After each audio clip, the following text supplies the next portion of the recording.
received a statement from the fan in question at this stage yet?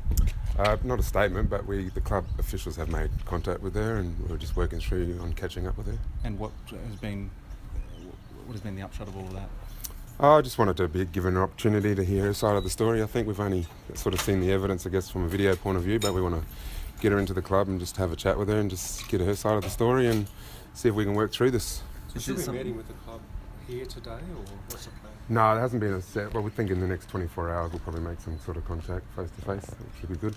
So she's open to doing something like that? Yeah, she's really open. I think she's pretty remorseful, but really keen to have a chat with us, and hopefully I can get her into one of our cultural awareness workshops and just talk about some of the things that have had an impact in the last 24 hours for us. Your club is at the forefront of Indigenous community issues. Does that make it even more disappointing that it's happened to you guys? Because you really have wonderful programs. Yeah, and we're really proud about all of our programs. 99.9% of our supporters are fantastic supporters of our programs as well. So, we are talking about a minority, people that are out there that still just need some educating about, why throwing. So, in this case, right, why throwing a banana at an Indigenous person is offensive. So, that's part of the workshop. That's part of all of our programs that we roll out, which we're really proud of. And if we can get an opportunity to have an impact with her and just talk about what some of those issues are, it'd be great. So his father has told us this morning that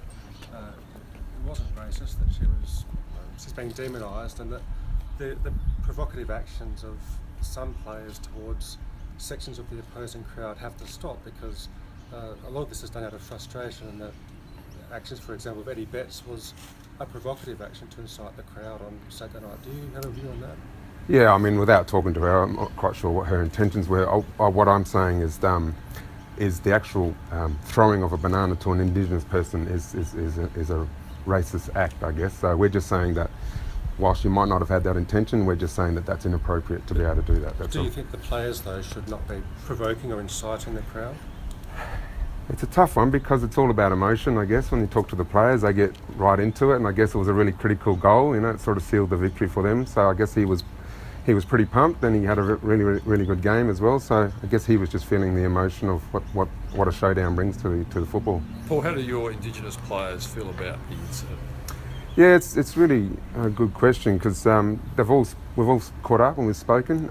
Chad Wingard's been really boisterous, just talking about it's moments like this that helps create the conversation, and it's the conversation that we want to change the mindset of I guess the minority of people that have a view about Aboriginal and Torres Strait Islander people and communities. And if this is I think it's another great opportunity for us to be able to talk and have that conversation and bring all Australians together. I mean, this isn't, I'll just like to be clear, this isn't a Port Adelaide issue, this is a AFL issue, this is an Australian society issue still, and it's something that we as a club really want to bring people together, and that's what Chad wants to do, and that's what Jake Need wants to do, and speaking with Eddie yesterday, it's what he wants to do as well. So the players more upset about it, or more looking forward to something good can come out of it, perhaps?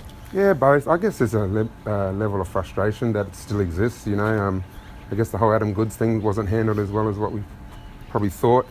I guess 2016, you're probably wishing that as an Aboriginal people that this issue doesn't exist anymore, but unfortunately it does. And I think Chad and that are just keen to be able to talk to people, and that's why I want to be able. If I can help foster that arrangement and get people into a classroom situation and have a workshop and talk, I think that's where we'll start to see some real inroads. So will this lady meet with your players as well? Is that part of the we haven't probably gone down that far. At this stage, it's just a catch up to see her side of the story, and then, like I said, probably get her into one of my workshops would be great as a good starter. You mentioned the Adam Goods incident. Is there a positive though? Whereas that one sort of divided opinion. In this instance, it seems as though this has sort of been universally condemned. Can you take a positive from that at least? Yeah, and we've had our own fans report the incident, which is really good. That's it's great that people are reporting incidents like this. So yeah, I mean, there might be different stories, but they kind of have the same connotations, don't they? So I mean, we're just want to be able to get in front of her and help her as well. Well, you haven't spoken to her. Remorse at all? What has she said to you so far about what happened? I haven't spoken to her personally. I know club officials have, so it's probably a question for the club officials. So now that she has spoken to club officials, yesterday the club said they were satisfied it was racially motivated. Does the club still stand by that after talking to her? Yeah, I guess from my point of view, when I was talking before about the actual gesture of throwing a banana at an Indigenous person is a racial act. So we're saying that is. We're not saying that she is, or that she is a racist. So we just want to get her side of the story, and just hopefully we can work through that. The decision to make it an indefinite ban rather than a lifetime ban, are you comfortable with that? Yeah, I am. I think I was really proud about the way our club came forward and acted swiftly. I think indefinite is a good opportunity. There's no use banning someone for life and not giving them an opportunity to be educated, and that's what all of our programs have always been about. It's about educating non-Aboriginal people just as much as how we spend all this time with Aboriginal and Torres Strait Islander students and getting them through school. So absolutely indefinite is a good starter for us. So if she showed some remorse and kind of attended the awareness programs and that sort of thing, you'd be happy for her to be back at the games in a few years? Yeah, that's a tough one. I think if she does all the right things and she ticks all the boxes and there's remorse, and I think if we can see that she's trying and that she was really remorseful about it, I think there's an opportunity for that to happen. What do your workshops consist of? Yeah, look, we talk about the history of Aboriginal people in Australia. We talk about the past policies that have had an impact on Aboriginal people, especially when you're looking at them in the 60s. Aboriginal people still come under the Flora and Fauna Act, so considering that's a huge part of why Aboriginal people have really struggled with the concept of being called an animal. So we talk about all the past policies, when Aboriginal people have only been included in the Australian population since 1967, and it's only 50 years ago, so it's not like it's 100 years ago, it's only 50 years ago. So, we talk about all those sorts of things, and then we talk broadly about culture and how do we bring all Australians together to be able to celebrate this beautiful country. When you mention things like that, for a club steeped in such an Aboriginal tradition, for the players, Indigenous players themselves, does this hurt?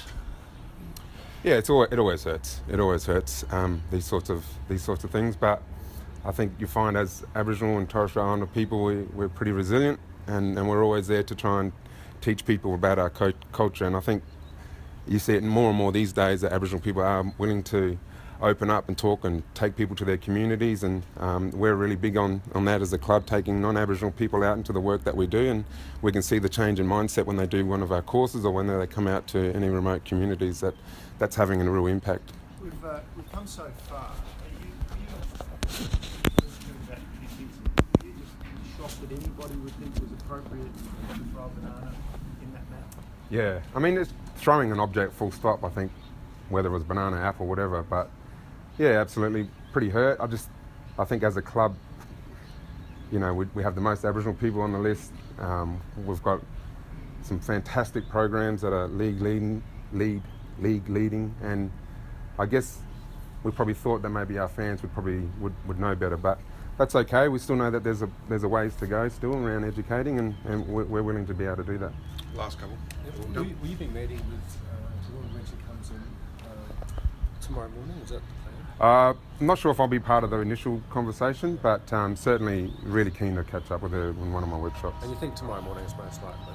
I think the next 24 hours for sure. There were some other complaints about fan behaviour at the game. Do you think that there are broader issues with fan behaviour generally at these games?